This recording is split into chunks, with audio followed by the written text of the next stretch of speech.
नमस्कार, मैं हूं जायरा। एपीएन के लोकप्रिय कानूनी प्रोग्राम लीगल हेल्पलाइन में आपका स्वागत है। इसमें हमारे कानूनी विशेषज्ञ रोजमर्रा की जिंदगी की समस्याओं से जुड़े कानूनी मसलों पर आपकी शंकाओं का समाधान करेंगे। आप फोन करके कानूनी राय ले सकते हैं। आज हम ब्लैकमेल से जुड़ी कानूनी जानकारी और सलाह देंगे। यदि कोई भी आपकी गुप्त जानकारी को सार्वजनिक जानकारी करने के लिए धमकी देता है और अपनी चुप्पी बनाए रखने के लिए पैसे या कुछ भी मांगता है, तो वह जबरन वसूली का अपराध कर रहा है। ये ब्लैकमेलिंग है। यहां तक कि इस प्रक्रिया में आपको घायल करने की धमकी भी जबरन वसूली के अपराध के रूप में होगी और ब्लैकमेल के अपराध से जुड़ जाएगी। जब कोई निजी जानकारी, फोटो या वीडियो के बदले में आपसे पैसे मांगता है, तो ये जबरन वसूली का अपराध है, जिसके लिए आपको पुलिस से शिकायत करनी चाहिए। ऐसी परिस्थिति में आप हेल्पलाइन पर कॉल करके तत्काल सहायता प्राप्त कर सकते हैं। पुलिस के साइबर सेल में शिकायत दर्ज कर सकते हैं। आप भारतीय दंड संहिता 1860 की धारा 383 के तहत पुलिस में प्राथमिकी दर्ज कर सकते हैं। तो ये तो थी बुनियादी जानकारी। हमारे आज के कानूनी विशेषज्ञ हैं अधिवक्ता ऋषिपाल सिंह जी। आप ब्लैकमेल से जुड़े तमाम कानूनी पहलुओं की जानकारी देंगे। अगर आपका ब्लैकमेल से जुड़ा कोई सवाल है तो आप फोन करके हमसे राय ले सकते हैं। हमारा फोन नंबर है 7065013841, 8377009636 और हमारा फोन नंबर आपके टीवी स्क्रीन पर फ्लैश हो रहा है। और आपकी ब्लैकमेलिंग से जुड़ी कोई भी आप जानकारी चाहते हैं तो आप इस नंबर पे कॉल करके जानकारी ले सकते हैं।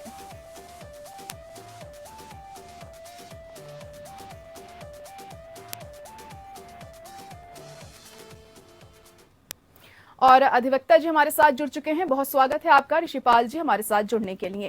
पहला सवाल आपसे जानना चाहूंगी कि ब्लैकमेल की कानूनी परिभाषा आखिर क्या होती है?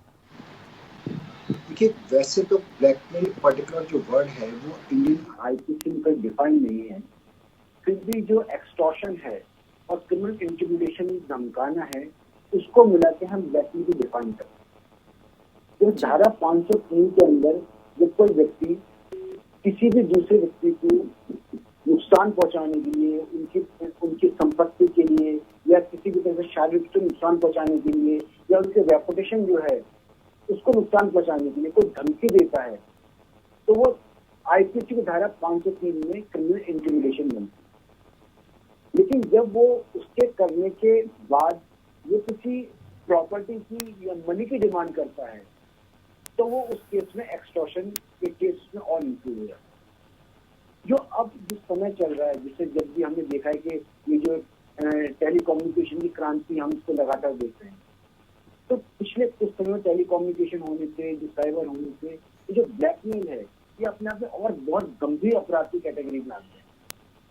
तो अब जो कोर्ट्स हैं वो इस अपराध को और जो इनसे संबंधित जो अपराधी हैं पहले की अपेक्षा और गंभीरता से लेते हैं, क्योंकि अब बच्चों को भी इसमें छोड़ा नहीं जाता है। बच्चे हो गए, महिला हो गई, बड़ी बड़ी कंपनीज हो गई, उनकी रेपुटेशन हो गई। तो इसलिए अब जो ब्लैकमेल है उसको काफी बड़े वाइडर रेंज के अंदर दिखाया जाता है। तो ब्लैकमेल को अब किसी एक खास परिभाषा या किसी एक खास व्यक्ति के लिए या किसी एक खास वर्ग के लिए हम सीमित नहीं कर सकते। तो अब इसको हम एक बड़े प्रोस्पेक्टिव में देखते हैं कि जिस तरह से बड़ी गंभीरता से इसको अपराध किया जा रहा है, और न केवल नेशनल लेवल पे बल्कि इंटरनेशनल लेवल पे बड़े बड़े सिंडिकेट वर्क करते हैं इसको करने के लिए। तो अब हम ब्लैकमेल को जब डिफाइन करते हैं तो क्रिमिनल इंटिमिडेशन और एक्सटॉर्शन दोनों को समझते हुए डिफाइन करते हैं। जी जी, तो किन कार्रवाई को ब्लैकमेल कहा जा सकता है, ये जानना चाहेंगे आपसे। देखिए, जैसे ब्लैकमेल का देखिए, आप अगर इसको जनरल आम भाषा में समझाएं तो कोई भी ऐसी इंफॉर्मेशन है जो प्राइवेट डोमेन में किसी व्यक्ति के पास है, और अगर वो इंफॉर्मेशन जो है पब्लिक हो जाती है, तो ऐसी स्थिति में उसकी रेपुटेशन जो है, उसकी रेपुटेशन बहुत नकारात्मक प्रभाव पड़ता है। या मान लीजिए उसमें कोई ऐसा व्यक्ति अगर कोई क्राइम है जो क्राइम उसने नहीं किया है जी, लेकिन उसको क्राइम करने के लिए उससे धमकी दी जा रही है कि आपको झूठे केस में फंसा दिया जाएगा, ब्लैकमेल किया जा रहा है, या उसका कोई ऐसी इंफॉर्मेशन जो कि उसको बहुत फाइनेंशियल लॉस करती है, या उसकी रेपुटेशन, जैसे मान लीजिए कोई इलेक्शन में खड़ा होने वाला है, या किसी कंपनी का कोई बहुत इंपॉर्टेंट कोई इन्फॉर्मेशन है, तो इन्फॉर्मेशन अगर लीक हो जाएगी तो बहुत बड़ा फाइनेंशियल लॉस हो सकता है। तो ये सारी की सारी कार्रवाई जो है अब एक ब्लैकमेलिंग की कैटेगरी में। जी जी बिल्कुल। अगला सवाल पूछने से पहले मैं एक बार अपने दर्शकों को फिर से बता दूं कि हमारा नंबर आपके टीवी स्क्रीन पर फ्लैश हो रहा है। अगर आप ब्लैकमेलिंग से जुड़े कोई सवाल पूछना चाहते हैं तो आप पूछ सकते हैं। ऋषिपाल जी, आपसे जानना चाहेंगे कि ब्लैकमेलिंग पर क्या सजा या जुर्माने का प्रावधान है? जी बिल्कुल, अगर ब्लैकमेलिंग को कम से कम भी अगर हम देखा जाए, क्रिमिनल इंटिमिडेशन में भी देखा जाए, और ये साबित होता है कि कोई व्यक्ति किसी को जबरन जो है धमका रहा है, तो कम से कम जो सजा की बात करते हैं, कम से कम सजा भी जो है उसमें अगर साबित होता है तो 2 साल की सजा कम से कम है और जुर्माना भी काफी है। लेकिन केवल ब्लैकमेलिंग अपने आप में केवल वहीं तक नहीं रुकता कि केवल धमकी दी जाती है। धमकी के बाद एक्सटॉर्शन भी उसमें जुड़ जाता है, एक्सटॉर्शन के बाद क्रिमिनल आजकल साइबर क्राइम भी उसमें जुड़ जाता है। तो अपने आप में अब ये अपराध जो है पहले से बहुत गंभीर है। जी जी। और अगर कोई ब्लैकमेल करने की कोशिश करे तो क्या करना चाहिए? देखिए, सबसे पहले तो जायरा जी, मैं आपके चैनल के माध्यम से बताना चाहता हूँ कि आजकल स्पेशली जो टीनेजर गर्ल्स हैं, बच्चे हैं, वो सबसे ज्यादा ब्लैकमेल के शिकार हो गए हैं। जी। क्योंकि जब कोई किसी को ब्लैकमेल करता है तो बच्चे या महिला या कोई भी व्यक्ति किसी को उसको शेयर नहीं करना चाहता, क्योंकि वो चाहता है कि वो इन्फॉर्मेशन या वो बात जो है जो उसकी निजी थी वो उस तक रह जाए। तो ऐसी स्थिति में उसकी स्थिति पहले से और ज्यादा जो है खराब हो जाए। तो सबसे इम्पोर्टेंट है कि अगर वो बच्चा है, अगर मान लीजिए वो टीनेजर गर्ल है, तो अपने फ्रेंड्स को या अपनी जो पेरेंट्स हैं या अपने टीचर्स हैं उनको जरूर शेयर करें। अगर कमर्शियल काम में है तो अपने जो लॉयर्स हैं उनको बताए। अगर और कोई अपराध है तो पुलिस को संपर्क कर उनको बताए कि इस तरीके से उनको झूठा फंसाया जा रहा है। तो ऐसी स्थिति में वो अपने तक न रखें, अपराधी को कोशिश करें जिससे कि अपराधी पकड़ा जाए और वो अपराध को आगे करने से रोके। तो इम्पोर्टेंट है कि किस तरह से ब्लैकमेल किसी के साथ हो रहा है और कौन लोग उनके सामने अवेलेबल है जिनके साथ वो इन्फॉर्मेशन शेयर कर सकते हैं। जी जी। और सेक्शन 384 एक्सटॉर्शन से संबंधित है। एक्सटॉर्शन आखिर क्या है और इसके तहत किस तरह की कार्रवाई की जा सकती है? एक्सटॉर्शन का अर्थ यही है कि जब कोई व्यक्ति किसी को धमकी देता है कि भाई आप उसकी किसी प्रॉपर्टी को या उसको कोई नुकसान पहुंचा देगा और उसके बदले में वो किसी प्रॉपर्टी की मनी की डिमांड करता है कि भाई अगर आप या तो आप मुझे 2 लाख रुपए दो, 10 लाख रुपए दो, नहीं दोगे तो मैं आपके साथ आपको गोली मार दूंगा या आपको नुकसान पहुंचा दूंगा। तो इस तरह से अगर कोई डरा के किसी से पैसे की डिमांड करता है तो वो हम एक्सटॉर्शन की कैटेगरी में लेते हैं। जी जी। और वहीं अगर सेक्सटॉर्शन की बात करें तो वो क्या होता है? कानूनी तौर पर इसके खिलाफ कार्रवाई की जा सकती है? जैसे कि वैसे सेक्सटॉर्शन जो वर्ड आपने इस्तेमाल किया, वैसे तो हमारे आईपीसी में कहीं डिफाइन नहीं है। सेक्सटॉर्शन को इस तरह से एक्सटॉर्शन और सेक्स क्राइम को जोड़ के लिखना है।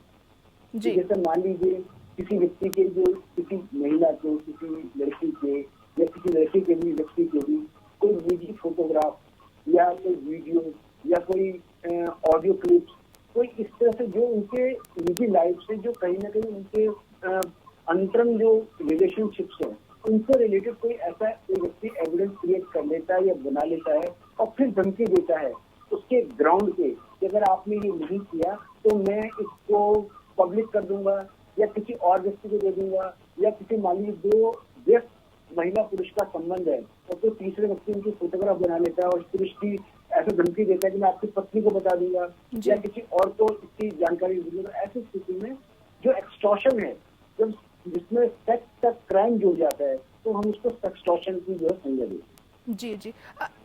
जी जी। और इस वक्त एक दर्शक हमारे साथ जुड़ चुके हैं लखनऊ से, अशोक जी। अशोक, क्या जानना चाहेंगे आप? हाँ, मैं ये जानना चाहता था मैडम जी कि मेरे बेटे का डाइवर्स का केस चल रहा है जी। डाइवर्स एक्स पार्टी हो चुका है और 498 का दहेज का उन्होंने मुकदमा लगाया है। 498 में उन्होंने बयान दे दिए कि ना दहेज मांगा ना मारा पीटी की। इस बात को 3 साल हो गए हैं लेकिन पत्रावली बंद नहीं हो रही है।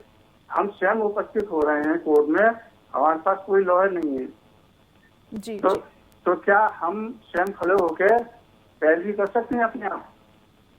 जी बिल्कुल, आप कह सकते हैं, पैरवी कर सकते हैं। जैसे आपको बता भी सकते हैं कि जब कंप्लेनेंट ने कोर्ट में स्पेसिफिकली ये कह दिया कि ना तो आपने दहेज मांगा, ना आपने कोई दहेज की डिमांड करी, ना दहेज का जो भी क्राइम जो आप पे लगाया गया था, दहेज मांगने वाली बात आप पे नहीं हुई। तो 490, लेकिन आपको समझिए कि 498A जो है उसमें कहीं ना कहीं दहेज मांगने के अलावा आपने कहीं कोई 406 अभी पेंडिंग तो नहीं है, फिर 406 का जो इंग्रेडिएंट है, या उसके अलावा कोई और कुछ चीज पेंडिंग तो नहीं है। तो अगर ये सब चीज नहीं है और आपको लगता है कि आप पूर्ण रूप से कंप्लेन में आपके पक्ष में गवाही दी है या आपके खिलाफ कुछ नहीं है, तो ऐसे स्थिति में आप जज को बोल सकते हैं कि आप हमारे केस को आप जल्दी से जल्दी आप फाइनल कीजिए, और जज को मजबूर है, अगर जज नहीं करते तो आपका दूसरा प्रावधान है कि आप उस बात को लेकर हाईकोर्ट जा सकते हैं और केस खत्म करा। जी अशोक जी, उम्मीद है आपको अपना जवाब मिल गया होगा। और अशोक जी की तरह अगर हमारे दूसरे दर्शक भी कुछ पूछना चाहते हैं ब्लैकमेलिंग से जुड़ा हुआ, तो वो पूछ सकते हैं। हमारी फोन लाइंस खुली हुई हैं और फोन नंबर भी टीवी स्क्रीन पर लगातार फ्लैश हो रहा है। वहीं अगर कोई अश्लील तस्वीरें इंटरनेट पर डालने की धमकी दे रहा है ऋषिपाल जी, तो ऐसे में क्या करना चाहिए? देखिए, वही अश्लील जो तस्वीरें हैं यानी आपकी प्राइवेट इंफॉर्मेशन है, उस प्राइवेट इंफॉर्मेशन को देने की कोई धमकी दे रहा है कि मैं ये इंटरनेट पर डाल दूंगा, तो वहां तक तो अगर डाल देता है तो क्रिमिनल इंटिमिडेशन है।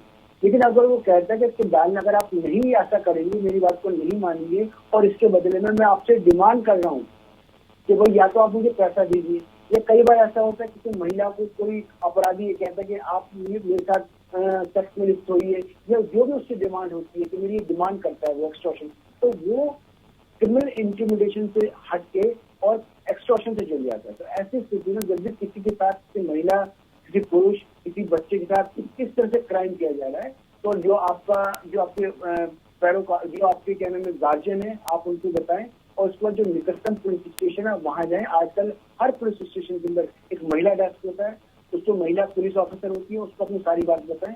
तो ऐसी स्थिति में बहुत हद तक संभव है कि अपराधी के खिलाफ आप केस दर्ज कराएं और उसको जरूर सजा मिले। जी बिल्कुल। आज हम आपके इस खास कार्यक्रम में बात कर रहे हैं ब्लैकमेलिंग से जुड़ी, और अधिवक्ता ऋषिपाल सिंह जी भी हमारे साथ लगातार जुड़े हुए हैं।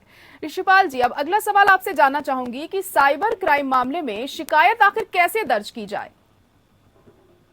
देखिए, जब भी साइबर क्राइम का मतलब अर्थ ये हुआ कि फोन से, आपके टेलीफोन से, या आपकी ईमेल से, या आपके व्हाट्सएप से, इंस्टाग्राम से, कोई भी जो साइबर से संबंधित जो भी आपके चैनल्स हैं, जो चाहे वो सोशल मीडिया है या आपकी पर्सनल मेल है, कहीं पर भी आपको लगता है कि उस पर आपके अगेंस्ट में क्राइम किया जा रहा है, वो अगर मतलब वो एक्सटॉर्शन है या इंटिमिडेशन है, जब भी आपको लगता है जो साइबर से रिलेटेड है, तो सबसे पहले तो आपके निकटतम पुलिस स्टेशन है, वहां पर आप शिकायत कर सकते हैं।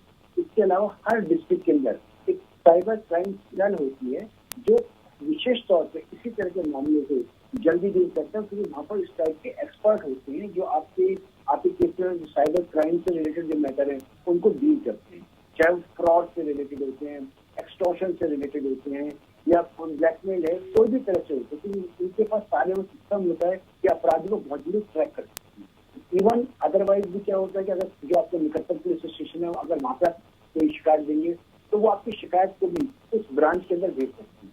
बेटर है कि आप अगर आपका जो इंटरनेट है, आपका जो फोन है, आप मोबाइल से निकाल सकते हैं कि निकटतम साइबर सेल कौन सी है, तो वहां पर जाकर जब आप उसकी शिकायत करते हैं तो बहुत जल्दी जो है आपको उसका समाधान मिलता है। इसके अलावा नेशनल साइबर क्राइम ब्यूरो है, वहां पर भी आप शिकायत कर सकते हैं। तो वो भी शिकायत जो होती है तो जब कंसर्न डिस्ट्रिक्ट होता है वहां तक पहुंच जाती है। तो ऐसी स्थिति में आप साइबर क्राइम से संबंधित जो भी शिकायत है तो आप अगर उस पर्टिकुलर सेल में करेंगे तो बहुत जल्दी आपको पॉजिटिव देंगे। जी जी। वहीं साइबर कानून के तहत किन धाराओं के तहत कार्रवाई संभव है?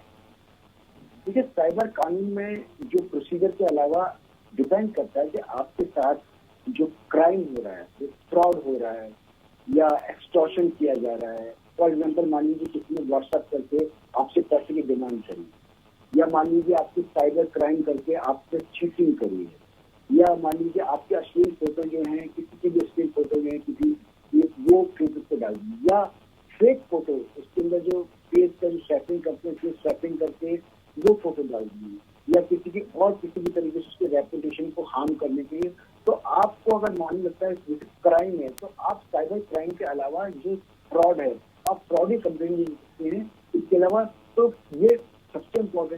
विक्टिम पुलिस स्टेशन में जाइए तो जिस तरह का आपको अपराध आपके साथ हुआ होता है उसी तरह के प्रोविजन के अंदर जो पुलिस है आपकी जो एफआईआर दर्ज करती है। अगर मान लीजिए तो ऐसा नहीं किसी एक धारा के अंदर आपका केस दर्ज होगा, उसमें एक्सटॉर्शन भी जोड़ेगा, उसमें फ्रॉड 420 भी जोड़ेगा। तो जिससे जैसा आपका केस होगा, जिसका भी केस होगा तो केस उस हिसाब से जोड़ेगा।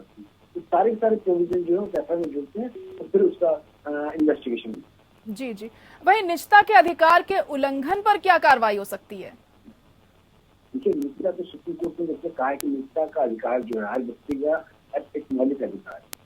ऐसी स्थिति में किसी व्यक्ति की निजी जानकारी जो उसने किसी को नहीं दी है और दूसरे व्यक्ति जिसको अधिकार भी नहीं है उस जानकारी को पब्लिक करने का, या उसकी कोई ऐसी फोटोग्राफ है या उसका कोई भी ऐसा जो ऐसी इंफॉर्मेशन है जो अभी तक तो दूसरे व्यक्ति को अधिकार नहीं है किसी भी तरीके से किसी दूसरे व्यक्ति को बताए, तो ऐसी स्थिति में जो उसकी जो भी जानकारी है अगर कोई व्यक्ति उस निजता को हनन करके पब्लिक करता है तो ऐसी स्थिति में न केवल क्राइम कमिट होता है बल्कि ऐसी स्थिति में उस व्यक्ति को यह भी अधिकार होता है कि मुआवजे के लिए उस व्यक्ति के अगेंस्ट में वो कंपनसेशन का दावा भी कोर्ट में डाल सकता है, अपनी रेपुटेशन और गुडविल के हनन में वो भी डाल सकता है। तो ऐसी स्थिति में दोनों प्रोविजन है, सिविल भी है और क्रिमिनल भी है, आप दोनों कर सकते हैं। जी जी। वहीं जैसे घरेलू दुर्व्यवहार में भावनात्मक ब्लैकमेलिंग शामिल है, लेकिन इसमें कोई शारीरिक हिंसा नहीं होती है, इस पर कैसे कार्रवाई हो सकती है? देखिए, 498A आईपीसी जो है उसकी डेफिनेशन में भी ये लिखा हुआ है कि ऐसा नहीं है कि आपको किसी को शारीरिक रूप से अगर प्रताड़ना होगी तो वही उसमें शामिल होगा, मानसिक रूप से भी इसको प्रताड़ना होगी है। डोमेस्टिक वायलेंस के अंदर भी अगर मान लो ये शामिल है, उसको मानसिक रूप से किसी को गाली दी जा रही है या उसको और परेशान किया जा रहा है या किसी भी तरीके से जो उसमें शारीरिक बल शामिल नहीं है, तो उसका भी जो कोर्ट है उसको उस प्रताड़ना को, उन गालियों को या किसी भी तरह से परेशान करने को वो अपराध मानता है और उसके अगेंस्ट में जो है एफआईआर दर्ज होती है और कार्रवाई की जाती है। जी जी। वहीं हम कैसे ये साबित कर सकते हैं कि आपको कोई ब्लैकमेल कर रहा है? यानी जी आज के समय में तो ये काफी आसान है, क्योंकि अधिकांश लोग जब ब्लैकमेल करते हैं तो कोई ना कोई माध्यम जुड़ते हैं।